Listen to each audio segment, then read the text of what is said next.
Bonjour, aujourd'hui je vais vous parler de Andy Roddick.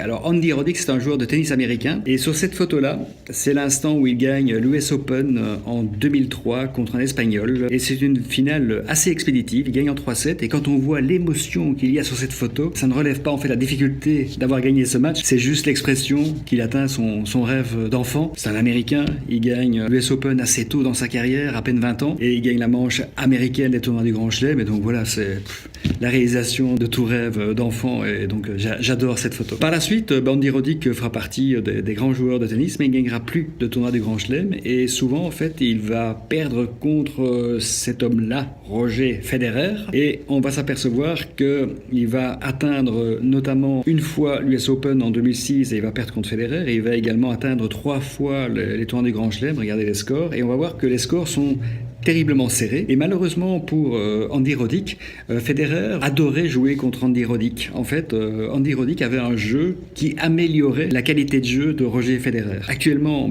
Roger Federer affronte Nadal, mais Nadal le fait mal jouer, alors que Andy Roddick faisait bien jouer Federer. Et donc on s'aperçoit que chaque fois, il va gagner ses rencontres, en tout cas dans les plus grands tournois du Grand Chelem. Alors, de cette histoire de rivalité, on peut la voir de deux manières. Si vous comparez ça à la relation que vous avez avec votre acheteur, c'est vrai qu'avec l'acheteur et que vous faites un beau match de tennis, au moment où vous négociez, qu'on est argumentation contre argumentation, on arrive à un accord équilibré, on peut dire oui, c'est pas mal parce qu'en fait, vous avez joué avec votre adversaire du jour un bon match et tout le monde est content. C'est pas grave en soi.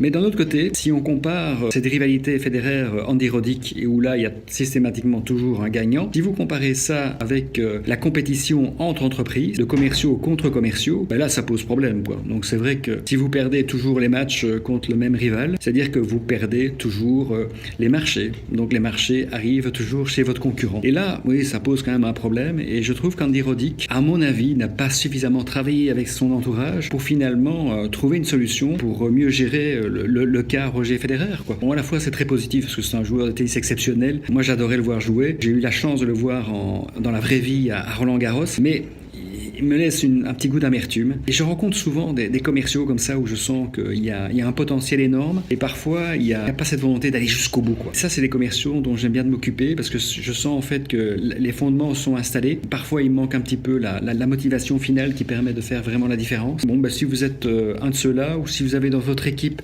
des commerciaux qui coincent un petit peu au moment fatidique, là, juste en finale, c'est un peu dommage de perdre souvent. Moi, je vous vois dans vos yeux, je sens que vous avez envie de me faire confiance et de ne pas être le Andy Roddick de Roger Federer. Donc je vous souhaite à tous d'être un Roger Federer plutôt qu'un Andy Roddick, même si Andy Roddick était un super joueur. On s'appelle? You can't be serious, man. You cannot be serious!